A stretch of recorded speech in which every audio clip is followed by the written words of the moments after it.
Eternal Health, episode number 26.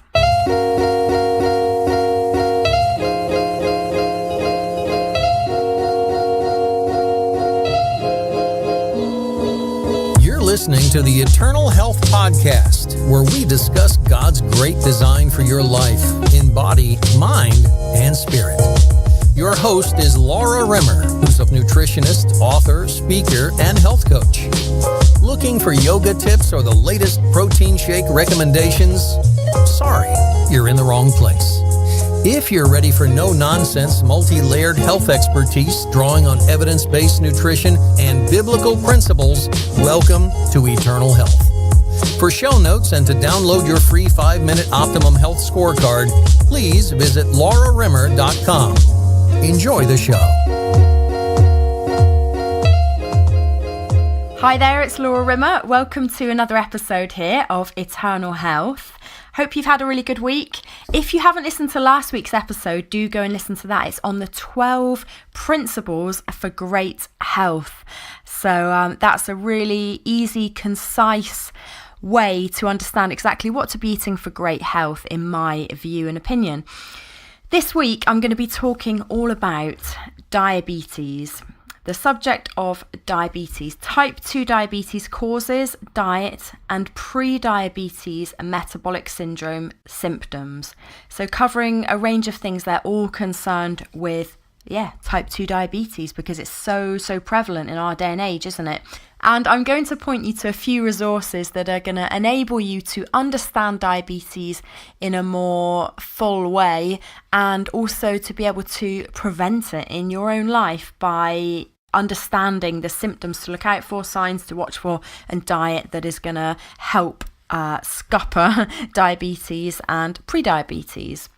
I've had a pretty good week. It's been lovely weather here in the UK this week, and my husband and I have been to the beach a couple times and just been out for long walks and just enjoyed running in the sunshine, which has been lovely. It's crazy, isn't it, the weather?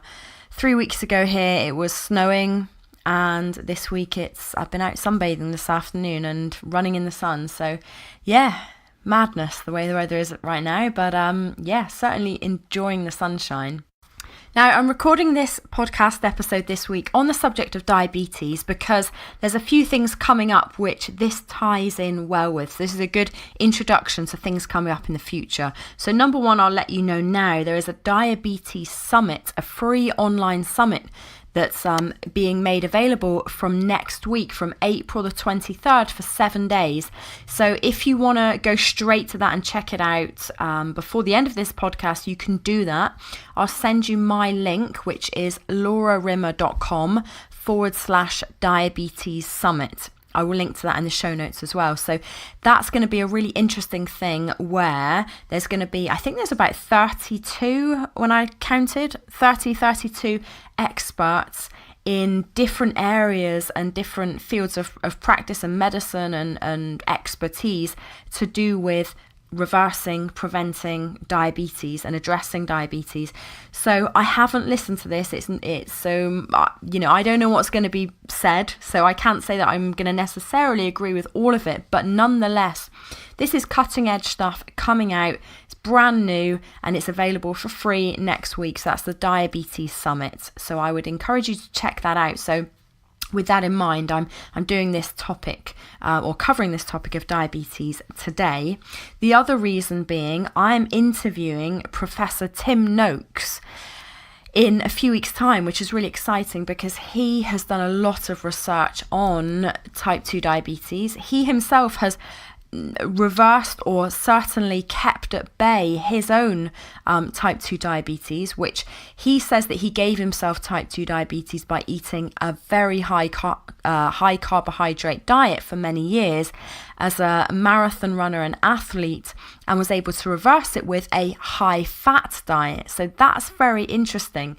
And we'll get into more about diet as this podcast goes on. But just to say, at this stage, I'm interviewing Tim Noakes, world famous doctor, very controversial doctor, received a lot of flack from media and the medical establishments for coming out and saying that a high carbohydrate diet is responsible in large part for the prevalence of type 2 diabetes and metabolic syndrome and prediabetes, and a high fat diet low in carbohydrates is instrumental in reversing it.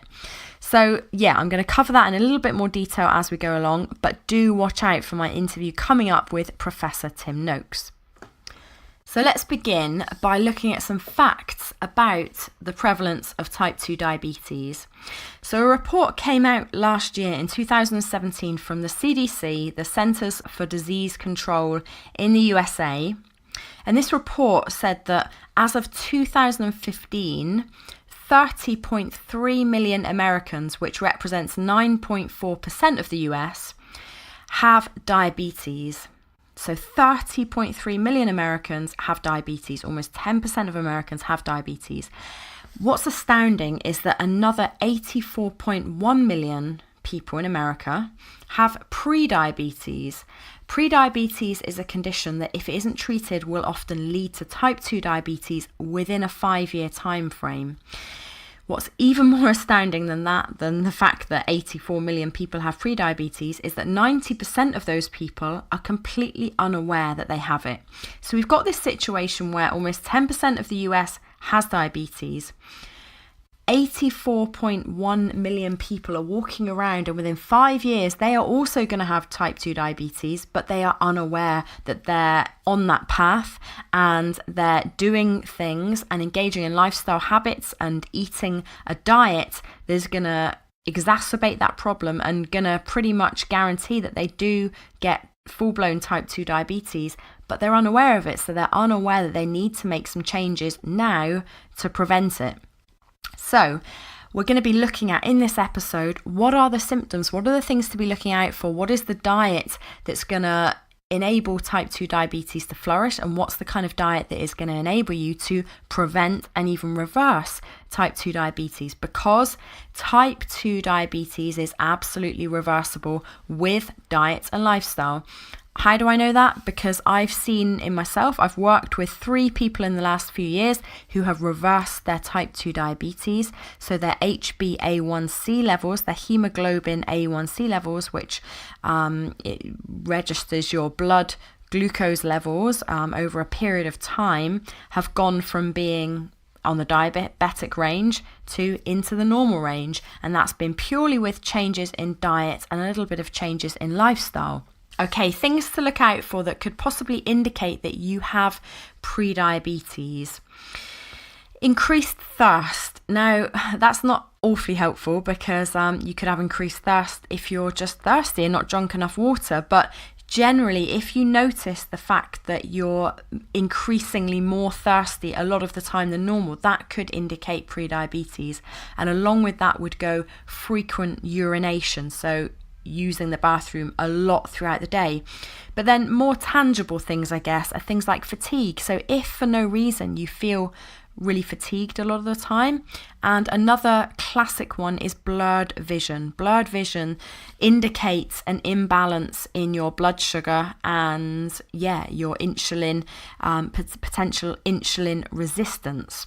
So diabetes and prediabetes, in a nutshell, is a disease by which your body's ability to produce or respond to the hormone insulin is severely impaired, and this results in abnormal metabolism of carbohydrates and elevated levels of glucose in the blood.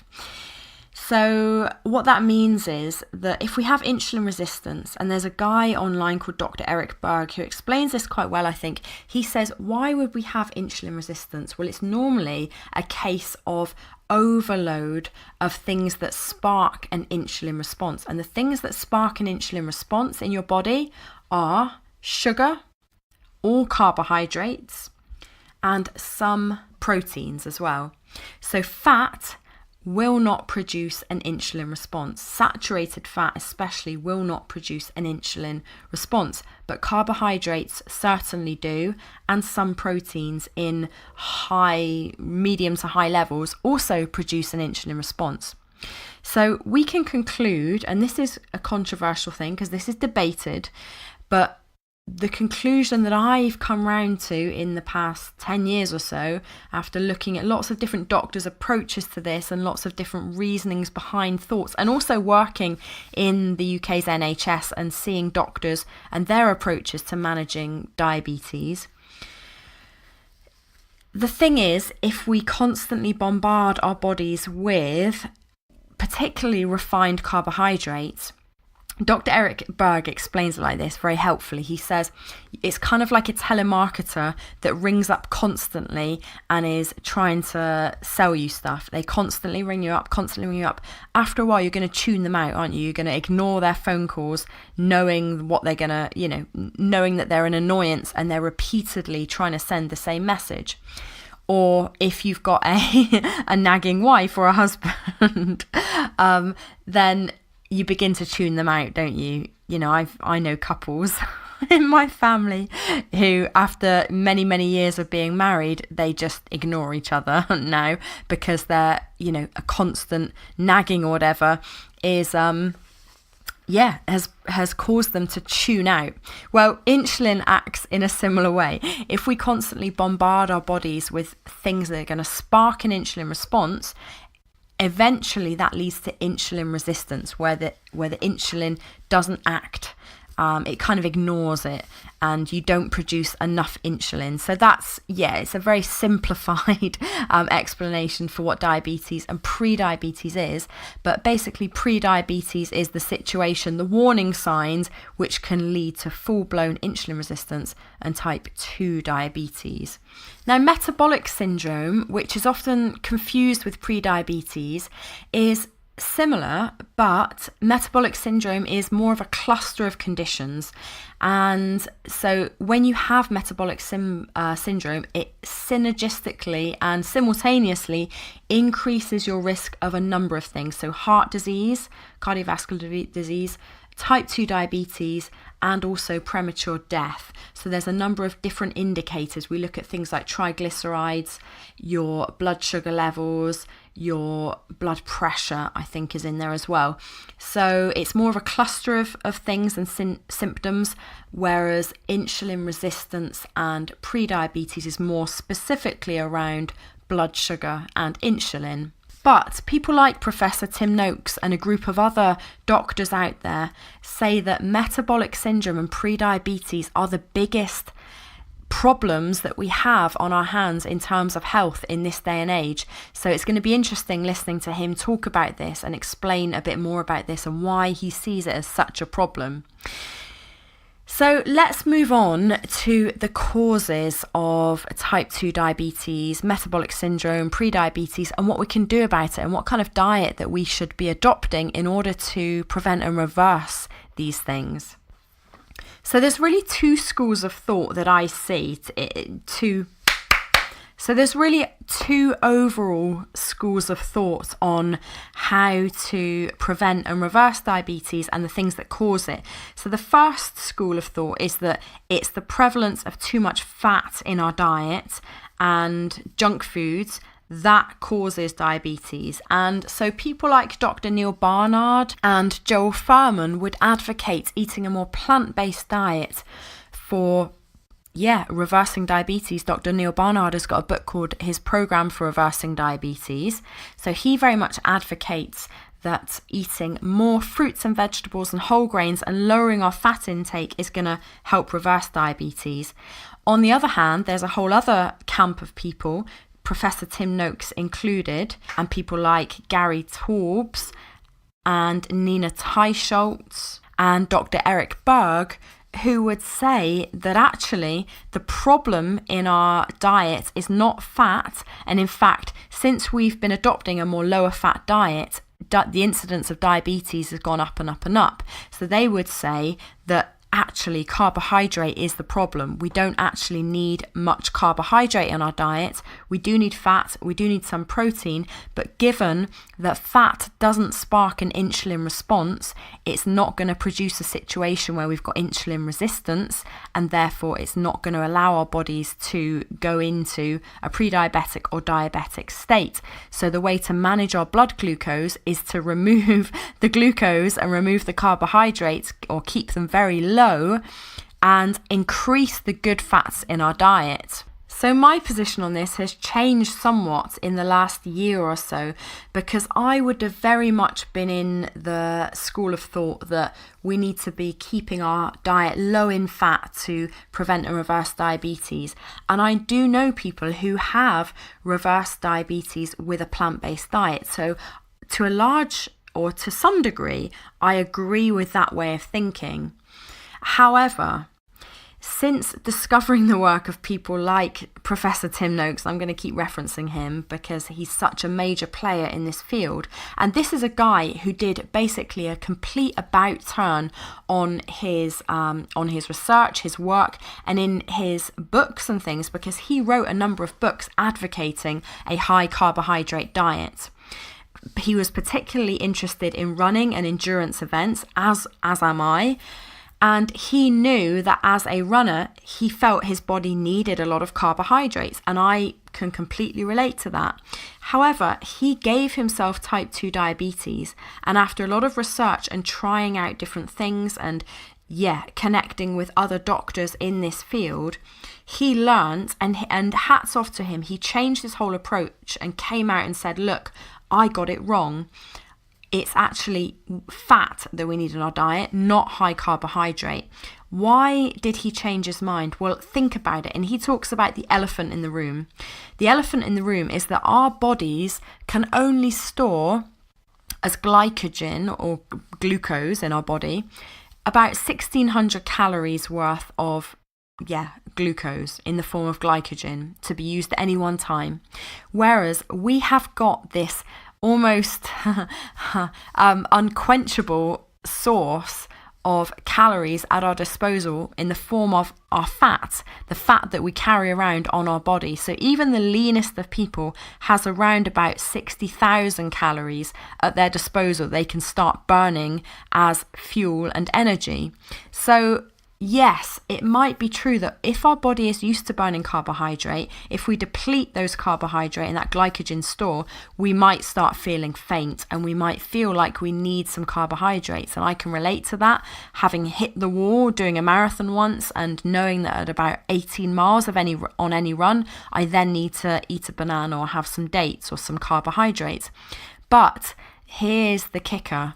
Tim Noakes says, and he's not the only one, people like Dr. Jeff Volek, Dr. Stephen Pinney are pioneers in this, and William Banting, who came up with the Banting diet in the 1920s, say that our bodies have metabolic flexibility, which means that we can burn carbohydrates, but also we can burn fat. And it makes sense because we've got these huge fat reserves in our body.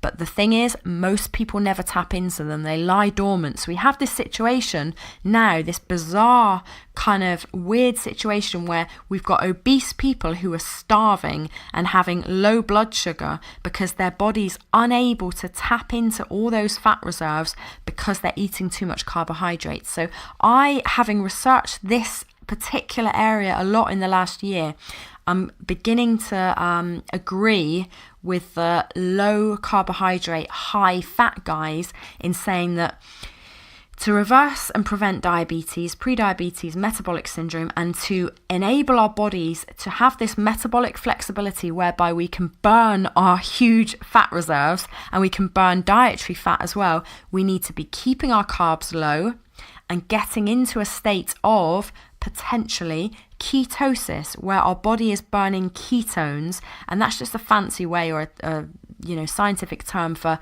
burning fat, basically. So when we're in a state of dietary ketosis, not to be confused with diabetic ketoacidosis, which is where it's kind of like ketosis gone out of control. Not to be confused with that. No, nutritional ketosis is a really good state whereby our body is fat adapted to burn fat for fuel. So that means then, and there's lots of now elite athletes and athletes in general switching over to a high fat diet, low carbohydrate, and instead of only being able to go for kind of 1600 calories worth of distance, so maybe 16 miles or however long on a bike, a couple of hours or whatever, and then need to refuel themselves, they can actually, once they're fat adapted, they can tap into those fat reserves and go pretty much endlessly, because we've all got a lot of fat on our body that we can burn, haven't we? So the argument is that ketones is a much cleaner way of utilizing energy. But the thing is, as I mentioned, most people, because of the high carbohydrate levels in their diet, never get into a state of fat burning, which is why so many people on diets fail, because their bodies have got too much carbohydrates. So they're always burning carbs as opposed to burning fat from their bodies as well as in their diet. So the conclusion of all this, what can we conclude? That there's two schools of thought. One school of thought is that in order to prevent and reverse diabetes, we need a low-fat diet. The other school of thought, which I am beginning to agree with much more, is that diabetes, prediabetes, metabolic syndrome is caused for the most part by ravaging our body with too many carbohydrates. Carbohydrates and some protein sparks an insulin response. If we keep hammering our bodies with too much carbs, high level of carbs, refined white carbs, then we're going to, over time, this is not going to happen straight away. So probably people in their 20s are okay. In your 30s, you can probably get away with it. But over 40, and that's what we see in the statistics, is that people who have the biggest risk factor for diabetes are in their 40s and over. That's because Tim Noakes would argue there's a period of about 20 years where if you keep hammering your body with carbohydrates and you have this insulin resistance, that's when it will give you type 2 diabetes. So it's interesting, isn't it? Something to think about. What can we do then? What's the type of diet we should be following? Well, a diet which is lower in carbohydrates and higher in good fats. Now, one thing I will say is that all schools of thought, whether you're in the high fat, low carbohydrate camp or the low fat, high carbohydrate camp, both groups would agree on two things we need to be eliminating completely from our diet to ensure great health and to prevent and reverse diabetes and insulin resistance. Those two things that we need to be getting out of our diet, which I have eliminated from my diet and advise my coaching clients and friends and family. Two things. Number one, white refined sugar. Number two, man-made vegetable oils. So I've talked about this in previous episodes. So in the last episode, I talked about the 12 dietary principles, and I talked about those two things: eliminating fats, man-made fats, so vegetable oils, canola oils, soybean oil, hydrogenated oils, safflower oil, sunflower seed oil, all that kind of stuff. These processed industrial fats need to go, and white refined sugar. The other thing that all professionals are unanimous about and in agreement about is that type 2 diabetes is something that can't go on as it is. It's such a massive problem, and the fact that 90% of people with prediabetes are unaware, and that's a time bomb waiting to happen.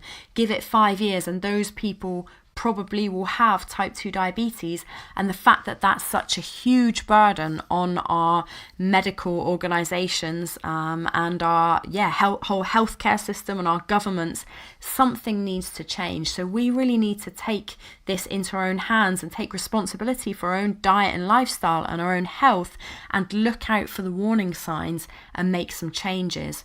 So with that in mind, there's something coming up called the Diabetes Summit, which starts on April the 23rd, 2018, so this coming week. And it's hosted by a guy called Dr. Brian Mole, and he's dedicated the last 20 years of his life in clinical experience looking at reversing and preventing type 2 diabetes. And he's put together his top 10 tips for mastering blood sugar and reversing type 2 diabetes. And he talks about the big 4 factors to addressing high blood sugar and the secrets to finding and addressing the root cause of diabetes. So he's obviously a guy who's passionate about this, As I mentioned at the beginning of the show, this Diabetes Summit is going to feature 30 professionals in this area giving their educated opinions on what we can be doing to prevent and reverse type 2 diabetes. So do look out for the warning signs, because 90 million people in the US, that's a lot of people. And if you're in the UK or Australia or South Africa or New Zealand or anywhere else, France, Germany, the statistics are going to be similar in those countries as well. So how do you know? My question to you is, how do you know that you haven't got pre-diabetes, or you're not on the path to getting diabetes, pre-diabetes, metabolic syndrome, these whole range of symptoms which contribute to below par health that are reversible with a small change in many cases in diet and lifestyle. So do register for that free Diabetes Summit. You can find that at laurarimmer.com/diabetes summit. So I've created a link for you there, an easy link. So that's laurarimmer.com/diabetes summit. So I'm going to leave it there today, and I will look forward to bringing you my interview that I'm doing with Professor Tim Noakes in a few weeks' time, and letting him explain his journey into reversing his own type 2 diabetes and exactly what he advocates as being the best diet, and how to adopt or adapt to a higher fat diet and a low carbohydrate diet, and what are those benefits in doing that. So that's going to be an interesting episode to watch out for in future weeks. I'm going to leave you with some scripture today from Galatians. So it's Galatians 6 from verse 4. But let each one test his own work, and then his reason to boast will be in himself alone and not in his neighbour, for each will have to bear his own load. Let the one who is taught the word share all good things with the one who teaches. Do not be deceived, God is not mocked, for whatever one sows, that will he also reap. For the one who sows to his own flesh will from the flesh reap corruption, but the one who sows to the Spirit will from the Spirit reap eternal life. And let us not grow weary of doing good, for in due season we will reap if we do not give up. So then, as we have opportunity, let us do good to everyone, and especially to those who are of the household of faith. Thank you very much for listening to another episode today of Eternal Health. I hope you have a wonderful week, and I look forward to speaking to you again next week for episode 27 of Eternal Health. Bye for now. Thanks for listening to the Eternal Health Podcast. Go to laurarimmer.com to download your free Optimum Health Scorecard and find out your current health score, plus tips, coaching, and training on how to get slim, healed, and energized. Remember to subscribe, rate, and review on iTunes, and we'll catch you next time on Eternal Health.